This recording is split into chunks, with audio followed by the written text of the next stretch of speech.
Actuellement, WhatsApp, Facebook et Instagram comptent à eux seuls 5,3 milliards d'utilisateurs. Ces réseaux sociaux ont à leur disposition une quantité de données astronomiques que les utilisateurs génèrent et acceptent de rendre disponibles. En utilisant des services en ligne, on laisse une empreinte digitale qu'on partage souvent sans en être conscient avec les compagnies de réseaux sociaux qui peuvent en tirer profit. On va voir ici comment ces données peuvent être analysées au travers d'un outil et domaine d'études en mathématiques que sont les graphes.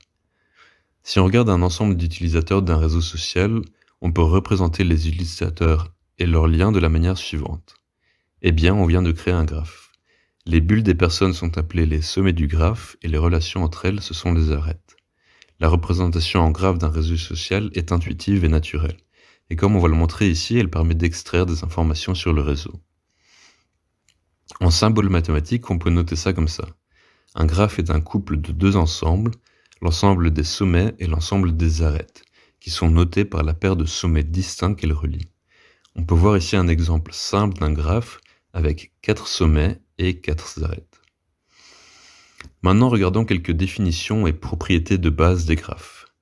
Reprenons notre premier graphe représentant un réseau d'amis. On remarque que la personne A et B ont une relation directe. Quand deux sommets sont reliés par une arête, on dit qu'ils sont adjacents, comme on peut le voir ici avec les sommets A et B par exemple. Une autre propriété importante que l'on peut remarquer est la distance entre sommets. Le chemin le plus court allant de la personne A à la personne E passe par la personne B. Sinon, il faut faire un détour plus grand et passer par plus de personnes. La distance entre les sommets est donc le nombre d'arêtes du chemin le plus court reliant les deux sommets. Ici, la distance entre le sommet B et D est de 1, passant par le chemin le plus court. En revenant dans notre réseau d'amis, on peut voir que la personne qui a le plus faible contact avec A, c'est H. Car pour arriver à H, il faut toujours passer par deux personnes d'abord, ce qui fait 3 arêtes.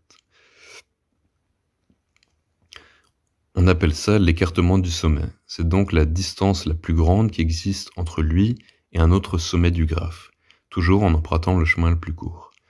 Le diamètre du graphe est alors le plus grand écartement de tous les sommets de ce graphe. Dans notre exemple ici, on a un écartement de 2 pour le sommet D, qui est la distance la plus courte qui le sépare du sommet A.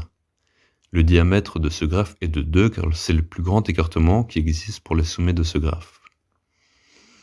On peut enfin remarquer que la personne B est la personne qui a le plus de contacts dans ce graphe. Pour arriver à n'importe quel autre sommet, elle doit au plus passer par une autre personne. Cette notion correspond au centre du graphe, qui est le sommet qui est le plus petit écartement dans le graphe. Et cet écartement s'appelle le rayon du graphe. Dans cet exemple, le centre du graphe est le B, et le rayon de ce graphe vaut donc 1.